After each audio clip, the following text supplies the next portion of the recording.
வழக்கமாக பழனி முருகன் தான் தமிழகத்தில் பெயர் பெற்றவர், பெருமை படைத்தவர்னு நம்ம பேசிக்கிட்டு இருந்தோம். ஆனால் இப்போ பழனியில் நடைபெற்றிருக்கிற 100 கோடி பொறுமானம் உள்ள நிலம் திருடப்பட்டிருப்பது தமிழ்நாடு முழுவதும் ஒரு பெரிய பேசு பொருளாக இன்றைக்கு மாறி இருக்கிறது. இந்த 100 கோடி ரூபாய் பொறுமானம் உள்ள இந்த நிலம் கைமாறப்பட்டிருப்பது சம்பந்தமாக ஏராளமான மர்ம முடிச்சுகள் அவிழ்க்கப்படாமலேயே இன்றைக்கும் இருக்கிறது. இந்த 100 கோடி ரூபாய் நிலத்தை ஒரே நாளில் ஒரு பத்திரப்பதிவு செய்து 2 பேருக்கு வெள்ளத்துறை சதுபதிங்கிற 2 பேருக்கு மாற்றியிருக்கிறாங்க. இந்த பத்திரப்பதிவு செய்வதற்கு ஏற்கனவே இருக்கிற பத்திரப்பதிவு அதிகாரி லீவில் போயிருக்கிறாரு. கொடைக்கானலேருந்து ஒரு பத்திரப்பதிவு அதிகாரி அன்னைக்கு தான் வந்து டியூட்டியில் ஜாயின் பண்ணியிருக்கிறாரு. அன்னைக்கே அவர் இந்த பத்திரப்பதிவு செஞ்சிருக்கிறாரு. இந்த பத்திரப்பதிவை வாங்கியிருக்கிற 2 பேரும் 2 கோடி ரூபாய் பொறுமானம் உள்ள செக்கு கொடுத்ததாக அந்த ஆவணத்தில் எழுதியிருக்கிறாங்க. ஆனால் அந்த 2 கோடி ரூபாய் செக்கு உண்மையான செக்கா, அந்த 2 கோடி ரூபாய் அந்த செக்கு கொடுத்தவங்களுடைய வங்கியில் அந்த 2 கோடி ரூபாய் பணம் இருக்கா, அந்த 2 கோடி ரூபாய் பணம் இருக்கக்கூடிய அளவுக்கு அந்த செக்கு கொடுத்தவங்க பொருத்தமானவங்களா, அந்த செக்கு வந்து கலெக்ஷனுக்கு போடப்பட்டிருக்கா என்பதெல்லாம் இன்னும் யாருக்குமே தெரியல. எனவே 2 கோடி ரூபாய் பணம் கொடுத்ததாக ஒரு போர்ஜரி செக்கை கொடுத்து எங்கேயோ இருக்கிற கொடைக்கானல் இருக்கிற ஒரு அதிகாரியை திடீர்னு இங்கே கொண்டு வந்து மாற்றி ஏற்கனவே இருக்கிற ஜிசிஐ இங்கேருந்து ப்ரொமோஷனுக்கு அனுப்பிச்சிட்டு வேறொரு டிசிஐ இங்கே இன்சார்ஜ் போட்டு ஏன் இவ்வளவு பெரிய மாற்றங்கள்லாம் எப்படி நடக்குது என்பது மிகப்பெரிய கேள்வியாக இன்றைக்கு இருக்கிறது. இன்றைக்கு தமிழ்நாட்டில் ஆட்சி பொறுப்பேற்றிருக்கிற தாவேக அரசு உடனடியாக இந்த அறநிலைத்துறை மூலம் அந்த பத்திரப்பதிவை ரத்து பண்ணியிருக்கிறாங்க. ஏற்கனவே காவல்துறையில் புகார் கொடுத்து எஃப்ஐஆர் போட்டிருக்கிறாங்க. சிபிசிஐடி விசாரணைக்கு இன்றைக்கு உத்தரவிடப்பட்டிருப்பதெல்லாம் நல்ல நடவடிக்கை தான். ஆனால் அமைச்சர் பத்திரிகையாளர் பேட்டி கொடுக்கிற போது என்ன சொல்றாருன்னா, இது அறியாமல் தவறாக நடந்து போய்விட்டதுன்னு சொல்றாரு. இது அறியாம எப்படி இவ்வளவு தவறு நடக்கும்? எப்படி டியூட்டியில் இருக்கிற பத்திரப்பதிவு அதிகாரி ரிஜிஸ்டார் வந்து எப்படி லீவில் போனாரு? அந்த இடத்துக்கு எப்படி நீங்க அந்த அங்க கொடைக்கானல் பதிவு எப்படி அந்த பதிவாளர் வந்தாரு? எப்படி இந்த 2 பேருக்கு 2 கோடி ரூபாய் பணம் எங்கிருந்து வந்தது? எனவே இதில் இவ்வளவு கேள்விகளும் இருக்கிற போது அப்படின்னா நீங்க சிபிசிஐடி விசாரிக்க அறியாமல் செஞ்ச தவறுனா சிபிசிஐடி விசாரணைக்கு எதுக்கு அப்படிங்கிற கேள்வி எல்லாம் வருது இல்லையா? எனவே இதுல அமைச்சருக்கு சம்பந்தம் இருக்குன்னு நாங்க சொல்லல, அமைச்சர்ல சம்பந்தப்பட்டிருப்பாரு நாங்க கருதல. ஆனால் அப்படி சொல்லுவதன் மூலம் இது ஏதோ தெரியாமல் நடந்து போச்சு, அறியாமல் நடந்து போச்சு சொல்லுவதன் மூலம் உண்மையை மறைக்கப்படுகிறதோ என்கிற சந்தேகம் பொதுமக்களுக்கு ஏற்படுவது இயற்கையாக இருக்கிறது. ஆகவேதான் மார்க்சிஸ்ட் கம்யூனிஸ்ட் கட்சி சார்பில் குறிப்பா பழனியில இந்த மாதிரி ஏராளமான நில மோசடிகளும் நடந்துகிட்டு இருக்கு.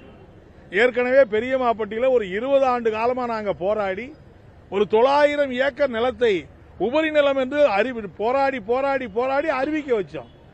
ஆனா போராடி அறிவிக்கப்பட்ட அந்த உபரி நிலத்தை நிலமில்லாத ஏழைகளுக்கு பட்டா போட்டு கொடுக்காம 20 வருஷமா இன்னும் கால கடத்திட்டு இருக்கிறாங்க. ஏன் உபரி நிலமா அறிவிச்ச நிலத்தை பட்டா போட்டு கொடுக்கல என்ன இருக்கு? எனவே இப்படி தொடர்ந்து தமிழ்நாடு இப்படியான நில பிரச்சனை என்பது மோசமான அளவுக்கு நடந்துகிட்டு இருக்கு. அதே மாதிரிதான் பாத்தீங்கன்னா இதுல பிஜேபி ஏதோ கோயில் நிலங்களை பூரா அவங்க தான், அதாவது வந்து அறநிலைத்துறையே இருக்கக்கூடாது. நான் என்ன கேட்கிறேன்னா, அறநிலைத்துறை இருக்கிறப்பயே அறநிலைத்துறைக்கு சொந்தமான நிலத்தை இப்படி போர்ஜரியா திருடுறாங்க.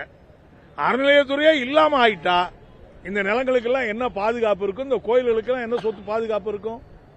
கரூர்ல தமிழ்நாடு அரசாங்கம் ஒரு நல்ல நடவடிக்கை எடுத்தாங்க. 1970ஆம் ஆண்டு அங்க இருக்கிற விவசாயிகளுக்கு இனாம் சட்டத்தின்படி பட்டா கொடுத்தாச்சு. பட்டா கொடுத்த நேரத்துக்கு அன்னைக்கு அறநிலைத்துறை பட்டாவை ரத்து பண்ணல, பதிலா வந்து நிலம் விற்க வாங்க கரையத்துக்கு தடை பண்ணி போட்டாங்க, தடை உத்தரவு போட்டாங்க. அதை எதிர்த்து 0 வேல்யூன்னு போட்டாங்க. ஏன்னா ஒரு மதிப்பு இருந்தாதான் நீங்க விற்க முடியும், வாங்க முடியும். 0 வேல்யூ போட்டதுனால விற்க முடியல, வாங்க முடியல. நீண்ட காலமாக நாங்க விவசாய சங்கம், மார்க்சிஸ்ட் கம்யூனிஸ்ட் கட்சி எல்லாம் போராடி இன்னைக்கு தாவேக அரசு வந்த பிறகு அந்த 0 வேல்யூ போடக்கூடிய அந்த தடை உத்தரவை ரத்து பண்ணி அந்த மக்களுக்கு, அந்த விவசாயிகளுக்கு மிகப்பெரிய நிவாரணத்தை வழங்கியிருக்காங்க. ஆனா பிஜேபி என்ன சொல்றாரு, நயினா நாகேந்திரன் என்ன சொல்றாரு, 25,000 கோடி பொறுமானம் உள்ள கோயில் சொத்துக்களை தாரை வாத்து விட்டாங்க இந்த அரசு. இது எவ்வளவு பெரிய விவசாயிகளுக்கு சொந்தமான நிலத்தை கோயிலுக்கு அதுக்கு சம்பந்தமே கிடையாது. அறநிலையத்துறை குறுக்க பூந்து ஒரு தடையானை போட்டது அவங்களுடைய தவறு. அது கோயில் நிலமா? அது கோயில் நிலம் 70ல் ஏன் அதுக்கு பட்டா கொடுக்கணும்? ஆகவே இன்றைக்கு பிஜேபி தமிழ்நாட்டில் கோயில்களை பயன்படுத்தி கோயில் நிலங்களை ஆக்கிரமிப்பதற்கான இப்படியான முயற்சிகளைத்தான் செய்து கொண்டிருக்கிறார்கள். மார்க்சிஸ்ட் கம்யூனிஸ்ட் கட்சியின் சார்பில் நாங்கள் கேட்டுக்க விரும்புவது, இந்த பழனியில் நடைபெற்றிருக்கிற 100 கோடி பொறுமானம் உள்ள நில அந்த பரிமாற்றம், அந்த பதிவு, அந்த பத்திரப்பதிவு, இது சம்பந்தமான முழுமையான விசாரணை நடத்தணும். எங்களை பொறுத்தவரையில் ஏதோ இன்னைக்கு ஒரு ஆர்ப்பாட்டம் நடத்திட்டு இதோட முடிச்சுட்டோங்கிறது இல்லை. தேவையானால் அந்த விசாரணையில எங்களையும் பார்ட்டியாக இணைத்துக் கொள்வதற்கு நாங்கள் நீதிமன்றத்தை கூட நாடுவதற்கு நாங்கள் தயங்க மாட்டோம். எனவே முழுக்க முழுக்க இதுல சம்பந்தப்பட்டிருக்க யாரோ பெரிய பல புள்ளிகள், பல கோடி ரூபாய் பொறுமானம் உள்ள இந்த புள்ளி கிட்டத்தட்ட 1999 வழக்கு நடத்திக்கிட்டு இருக்காங்க. மீண்டும் மீண்டும் வழக்கு போடுறாங்க. எப்படி 99 இன்னைக்கு எத்தனை 30 வருஷத்துக்கு மேல ஆயிடுச்சு. 30 வருஷமா வாதாடிக்கிட்டு இருக்கிற முயற்சி பண்ணி கடைசியா இன்னைக்கு இந்த ஒரு 10 நாளைக்கு முன்னாடி பத்திரப்பதிவு செஞ்சு காரியத்தை முடிச்சிருக்காங்க. எனவே இந்த விசாரணை பரிபூர்ணமா நடக்கணும், தீவிரமா. அது மட்டும் இல்ல, ஏன் அந்த சார் பதிவாளரை இன்னும் நீங்க கைது பண்ண மாட்டேங்கிறீங்க? இன்னைக்கு உயர்நீதிமன்றம் என்ன சொல்லுது? இவ்வளவு பெரிய குற்றத்தில் ஈடுபட்டவரை உயர்நீதிமன்றம் முன்ஜாமீன்ல விட்டு போச்சு. இப்ப முன்ஜாமீன்ல விட்டா என்ன அர்த்தம்? ஏன் அந்த பத்திரம் போர்ஜரியா பண்ணி நீங்க வழக்கு போட்டிருக்கீங்க? அப்போ அதாவது போலியான ஆவணம் தயார் பண்ணது, சொத்து அபகரிச்சது போன்ற நான் பெயிலபிள் செக்ஷன்லாம் போட்டிருக்காதுல, சம்பந்தப்பட்ட யாரையுமே இதுவரை கைது பண்ணலையே. ஒரு அண்டா திருநா குண்டா திருநானா உடனே ராத்திரியோட ராத்திரியா புந்து கைது பண்றீங்க.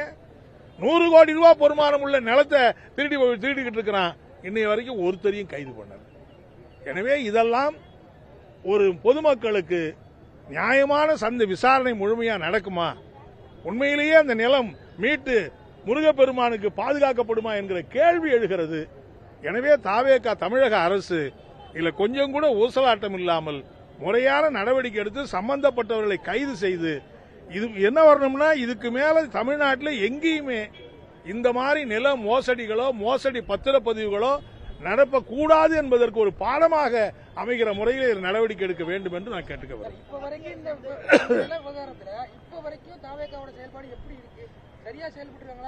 அதாவது கேள்விப்பட்ட உடனேயே அது மேல எஃப்ஐஆர் போட்டிருக்காங்க.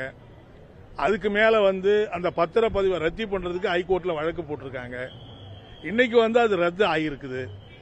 நேற்று முன்தினம் சிபிசிஐடி வழக்கு போட்டு விசாரணைக்கு உத்தரவிட்டு இருக்கிறாங்க. இதுவரையில் பார்க்கிற போது தாவேகா அரசு ஒரு நேர்மையா நடக்கிறதுங்கிற தோற்றம் தான் ஏற்படுது. ஆனா என்ன பிரச்சனைன்னா, அமைச்சர் பேட்டி கொடுக்கிற போது இது அறியாமல் தவறாக நடந்து விட்டதுன்னு சொல்றதுதான் பிரச்சனையா இருக்கு.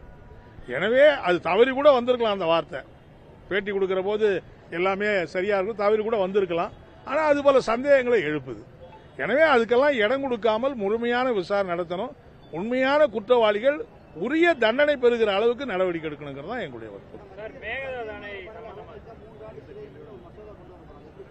பாராளுமன்றத்தில் பாஜக அரசாங்கம் மிக மோசமான சட்டங்களை கொண்டு வர போறாங்க. அதாவது ஏற்கனவே தேசிய கீதத்தை பாட வேண்டும் என்றுதான் சட்டம் இருக்கிறது. ஆனா இப்ப வந்தே மாதர பாடலை பாடவே ஏற்கனவே விடுதலை போராட்ட காலத்திலே அதை பாடக்கூடாதுன்னு நிராகரிச்ச அந்த ஒரு பாட இப்ப நாடாளுமன்றத்தில் சட்ட திருத்தம் கொண்டு எல்லா அரசு நிகழ்ச்சிகளிலும் அதை பாடணும். அதை பாடலைன்னா அவர்களுக்கு சிறை தண்டனை கொடுப்பது என்கிற அழைப்பில் அந்த சட்டத்தை கொண்டு வருவது வன்மையான கண்டனத்துக்குரியது. அந்த சட்டம் இந்த நாட்டில் இப்ப நான் என்ன கேட்கிறேன்னா, முதலமைச்சர் ஒரு இதர மதத்தை சார்ந்தவர்கள் இந்து மத தெய்வங்களை கொண்டாடுகிட்டு பாடுவது எப்படி பாட முடியும்?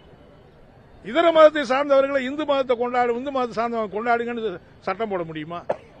எனவே மதசார்பற்ற ஒரு தேசிய கீதத்தை இருக்கிற போது வந்தே மாதர பாடலை பாட வேண்டும் என்று கட்டாயப்படுத்துவது மிகப்பெரிய தேச விரோத மக்கள் விரோத செயல்.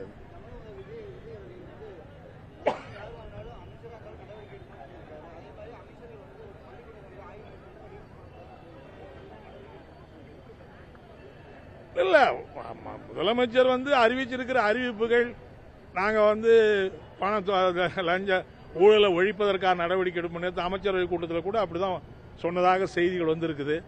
வேறு பள்ளிக்கூடங்கள் போன்ற இடங்களில் இந்த மாதிரி ஆய்வு செய்வதுங்கிற பேர்ல ரீல்ஸ் போடுறது மற்றெல்லாம் செய்யக்கூடாதுங்கிற நடவடிக்கை எல்லாம் வரவேற்கத்தக்க நடவடிக்கை தான். ஆனால் அந்த அமைச்சர்கள் ஏன் அது மாதிரி நடந்துக்கிறாங்கன்னு தான் தெரிய மாட்டேங்குது. எனவே அவர் சொல்லியிருக்கிற அடிப்படையில் ஊழலை முற்றாக ஒழிப்பதற்கு வெறும் வார்த்தை சாடலாம் மட்டும். ஏற்கனவே வந்திருக்கிற ஒவ்வொருத்தரும் அப்படிதான் சொல்லியிருக்காங்க. எந்த காலத்தில் வந்து ஆட்சியில் இருக்கிறவங்க நாங்கள் ஊழலை பாதுகாப்போம்னு சொல்லியிருக்காங்க. வர்றவங்க எல்லாம் ஊழலை ஒழிப்போம்னு தான் சொல்றாங்க. ஆனா இன்றைக்கு மக்கள் எதிர்பார்ப்பது இவர் ஊழலை ஒழிக்கணும்னு எதிர்பார்ப்பு இருக்கிறது. அந்த உறுதியோடு செயல்பட வேண்டும் என்று தான் நான் கேட்டேன். அது ரொம்ப வன்மையான கண்டனத்துக்குரியதுங்க. விஜயன் வந்து பத்திரிகையாளர் மத்தியிலேயே ஒரு நேர்மையான, ஒரு ரொம்ப தன்னடக்கமான, மரியாதைக்குரிய பத்திரிகையாளர். அவரை வந்து ஏதோ ஒரு சம்பந்தப்பட்ட ஒரு யூடியூபரோட அவர் அளவலாவிட்டு இருக்காருங்கிறத காரணம் காட்டி காவல் நிலையத்துக்கு அழைச்சிட்டு போய் அவர் 2 நாளா வச்சு விசாரிச்சு அவருடைய செல்போனை அதெல்லாம் வந்து ரொம்ப ரொம்ப அராஜகத்தினுடைய உச்சம். அவர் அப்படியான செயலில் ஈடுபடுவதற்கான இதுவரைக்கும் எந்த ஆவணங்களும் கைப்பற்றப்படலை. அவர் சொல்றது என்னன்னா, ஏற்கனவே ஒரு வழக்கில் கைதாகி இருக்கிற ஒருத்தரோடு இவர் தொடர்பில் இருந்தார். இப்ப நான் என்ன கேட்கணும், எல்லா பத்திரிகையாளர் ஒவ்வொருத்தரோட தொடர்பு தான் இருப்பாங்க. அவர் செய்யறதுக்கெல்லாம் இவர் எப்படி பொறுப்புன்னு சொல்ல முடியும்? எனவே அவர் அந்த அளவுக்கு கொண்டு போய் கொடுமைப்படுத்தி இருப்பது என்பதெல்லாம் வன்மையான கண்டனத்துக்குரியது.